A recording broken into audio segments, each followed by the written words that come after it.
Praise the lord. ఈరోజు వాక్యోపదేశం రోమీయులకు రాసిన పత్రిక 3వ అధ్యాయం 23వ వచనం.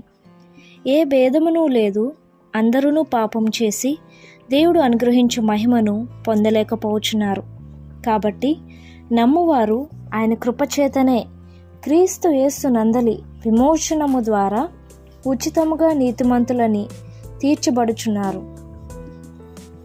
ఇక్కడ ఏమని రాశారంటే, ఏ భేదమును లేదు, అందరూ పాపం చేసి దేవుడు అనుగ్రహించు మహిమను పొందలేకపోతున్నారు. దేవుని దృష్టిలో మనం అందరం ఎలా ఉన్నామంటే పాపులంగా ఉన్నాం. నేను నీతిమంతుడిని లేదా నేను నీతిమంతురాల్ని అని మనం చెప్పుకోవడానికి కానీ అనుకోవడానికి కానీ లేదు. ఏ భేదము లేదు అని దేవుడు చాలా క్లియర్ కట్గా చెప్పేస్తున్నారు. ఇక్కడ పాపం అంటే ఏంటి? అబద్ధం ఆడటమా, దొంగతనం చేయడమా, లేక బూతులు మాట్లాడడమా, లేదా మరొకట ఇదేనా పాపం అంటే?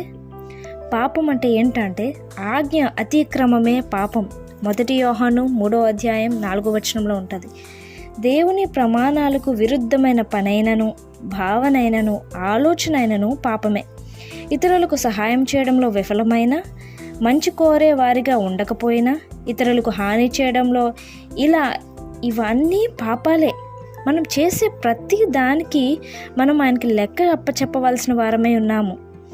మన పాపాల వల్ల దేవుడు అనుగ్రహించు మహిమను పొందలేకపోతున్నాం. మనకి రావాల్సిన బ్లెస్సింగ్స్ పోగొట్టుకుంటున్నాం. ఏదైనా పెద్ద పాపం చేసేవాళ్ళు తాము చేసిన పాపభారంతో కృంగిపోయే అవకాశం కూడా ఉంది. నేను ఎన్నో పాపాలు చేశా, నన్ను అందరూ తృణీకరిస్తారు, నేను ఎవ్వరికీ నచ్చను, నాతో ఎవ్వరు ఉండరు అనుకుంటున్నారా? మర్చిపోవద్దు. నీ నా పాపాల గురించి యేసుక్రీస్తు ఈ లోకానికి వచ్చి నీ నా పాపాలకే ఆయన శిలువ మరణం పొంది నన్ను రక్షించారు. ఆయన కృపచేతనే యేసుక్రీస్తు నందలి విమోచనము ద్వారా ఉచితముగా నీతిమంతులని తీర్చబడుచున్నారు. ఎంత భాగ్యం దేవుడు మనకిచ్చారు. మరి అలాంటి దేవుణ్ణి ప్రేమిద్దామా, వెంబడిద్దామా, సేవిద్దామా? మన పాపాలని మనం ఈరోజే ఒప్పుకుందాం. మనం కూడా పరిశుద్ధులుగా, నీతిమంతులుగా తీర్చబడదాం. ఆయన సన్నిధికి రానివారు కూడా సన్నిధికి వచ్చి మన పాపాలు మనం ఒప్పుకుంటే అక్కడికక్కడే మనల్ని నీతిమంతులుగా తీర్చబడతారని దేవుడు సెలవిస్తున్నారు.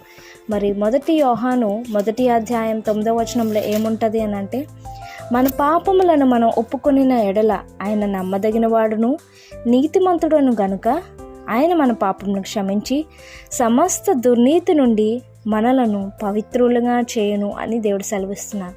ఎంత గొప్ప వాగ్దానం! మరి ఈ వాగ్దానాన్ని పొందుకోవడానికైనా మనల్ని మన పాపాలని దేవుని ఎదుట విడిచిపెట్టాలి, ఒప్పుకోవాలి. మనమైతే ఎప్పుడైతే ఒప్పుకుంటామో ఆయన చాలా రెడీగా ఉన్నారు మన పాపాలు కడగడానికి. కానీ పాపం చేసిన మనం మాత్రం ఆయన సన్నిధికి రావడానికి కానీ మన పాపాలు ఒప్పుకోవడానికి కానీ సిద్ధపాటు కలిగి అస్సలు ఉండట్లేదు. నేను పాపం చేస్తానే, నేను బాగానే ఉన్నాను కదా, నేను ఇంతే, నేను ఇదే అని అనుకుంటున్నారేమో.